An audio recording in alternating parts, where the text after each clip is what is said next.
मेरे दिव्य गुरुदेव श्री परमहंस योगानंद जी के द्वारा ये बहुत ही महत्वपूर्ण टॉपिक, मृत्यु के समय भी हम सूक्ष्म और कारण शरीरों को धारण किए होते हैं।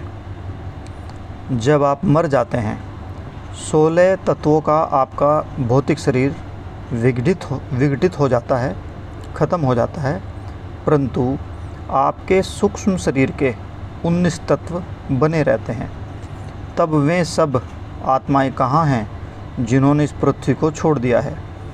वे आकाश में घूम रही हैं।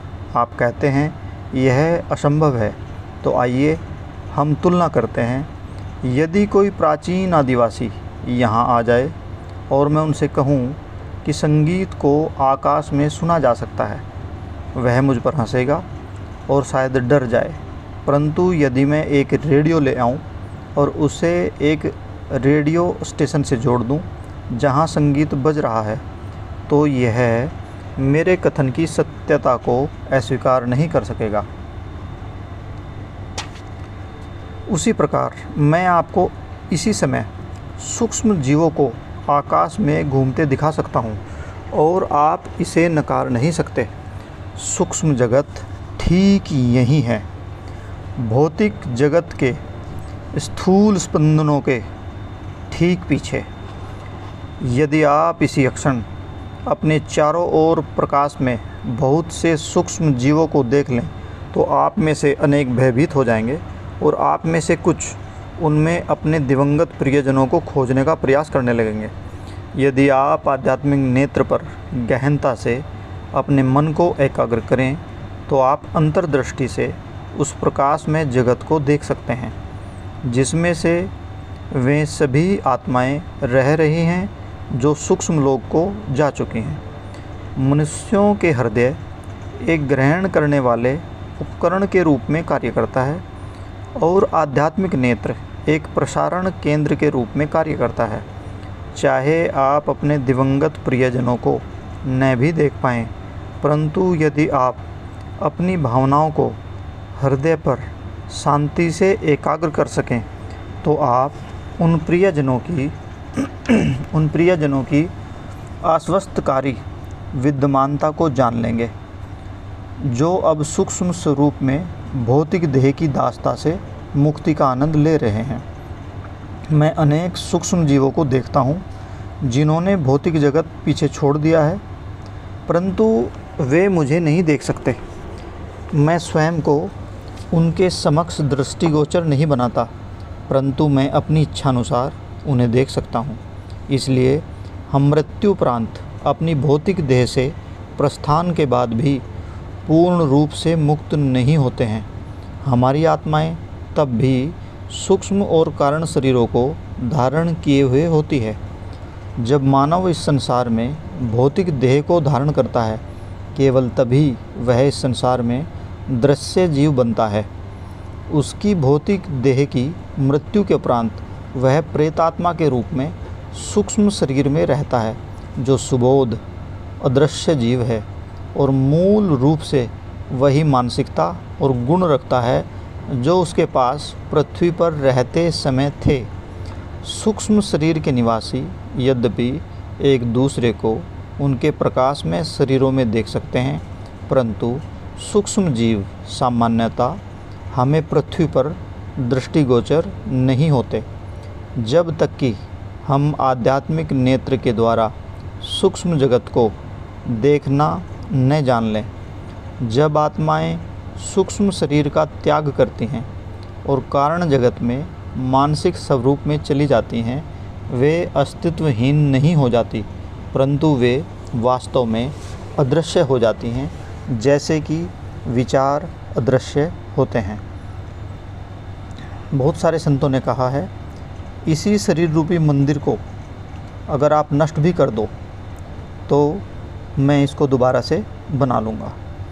तो इसका तात्पर्य यही है कि ईश्वर के साथ एक होने के लिए उन्हें भौतिक, सूक्ष्म और मानसिक शरीरों से किसी भी स्वरूप के प्रति आसक्ति के सभी अवशेषों को हटाकर अलग होना पड़ेगा। ऐसा करने के लिए 3 विशिष्ट प्रयास करने पड़े। यदि किसी दिवंगत आत्मा को भूलोक में प्रवास के समय अतृप्त इच्छाएं रह जाती हैं तो वह इन इच्छाओं को सूक्ष्म लोक में भी अनुभव करती है। यानी कि अगर जब हम जी रहे होते हैं इस पृथ्वी पर और हमारी कुछ अधूरी इच्छाएं रह जाती हैं, वही अधूरी इच्छाएं हम सूक्ष्म लोक में भी लेकर के जाते हैं और भौतिक शरीर के द्वारा उन्हें व्यक्त करने की इच्छा रखते हैं। और इस प्रकार वह आत्मा अपने सूक्ष्म शरीर में संयुक्त अंडाणु और शुक्राणु में दोबारा आ जाती है और एक बार पुनः भौतिक शरीर को धारण कर लेती है। प्राण में बुद्धि भौतिक देह की रचना करती है। ये दूसरा टॉपिक कि प्राण में बुद्धि भौतिक देह की रचना करती है।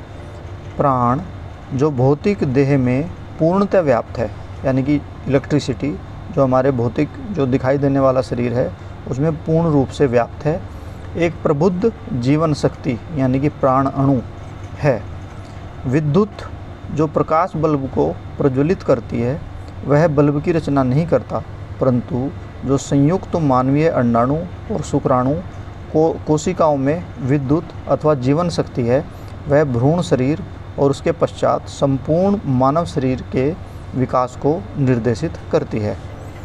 सूक्ष्म शरीर की उपरोक्त 5 प्राणिक शक्तियों के रूप में प्रकट होकर यह एक प्रबुद्ध अथवा चेतन रूप से निर्देशित शक्ति है। अपने शरीर के किसी दोष को सदा के लिए अपने ऊपर आरोपित करते रहना उचित नहीं है। मान लें आपके इस जीवन में एक बाजू यानी कि बाँह कट गई है या खो गई है और इस क्षति का विचार आपकी चेतना में इतना गहरा बैठ गया है कि आप सोचते हैं कि आप दोबारा से उस बाजू को कदापि उपयोग नहीं कर सकते। जब आप अगली बार पुनः जन्म लेते हैं तो आप बाजूहीनता की उस चेतना को साथ ले आते हैं और यदि वह नकारात्मक विचार पर्याप्त शक्तिशाली है तो यह आपके नए शरीर को उत्पन्न करने वाली प्रबुद्ध जीवनी शक्ति द्वारा बाजू की रचना करने में बाधा बन सकती है। इसलिए आपको अपने भौतिक शरीर के दोषों के साथ स्वयं का कदापि तादात्म्य स्थापित नहीं करना चाहिए। उनका संबंध आपके साथ नहीं है, क्योंकि आप ईश्वर की पवित्र पूर्ण प्रतिबिंब आत्मा हैं। इस प्रकार आपने जाना कि इस भौतिक शरीर को धारण करने से पहले आप एक प्रेत आत्मा थे और मृत्यु के उपरांत आप फिर से एक प्रेत आत्मा बन जाएंगे। निद्रा के समय भी हम प्रेत आत्मा होते हैं, क्योंकि निद्रा में हम अपने भौतिक शरीर के प्रति बिल्कुल सचेत नहीं होते, क्योंकि निद्रा के समय आप प्रेत आत्मा हैं और मृत्यु के उपरांत आप प्रेत आत्मा होंगे, यानी कि सूक्ष्म शरीरधारी जीव। जो प्रेत आत्माओं से भयभीत क्यों होते हैं? आप वही हैं और आप वही बनेंगे। केवल अंतर इतना है कि जब आप मृत्यु के पश्चात सूक्ष्म लोक में प्रवेश करते हैं तो जैसा भौतिक शरीर अब आपके पास है वैसा आप अपनी इच्छा शक्ति से नहीं बना सकते। केवल वे महान गुरुजन ऐसा कर सकते हैं जिन्होंने अपने दिव्य सृष्टिकर्ता के साथ, ईश्वर के साथ एकत्व प्राप्त कर लिया है। आध्यात्मिक रूप से उन्नत आत्माएं शरीर के सूक्ष्म स्पंदनों को एक ठोस शरीर में घनीभूत कर सकती हैं।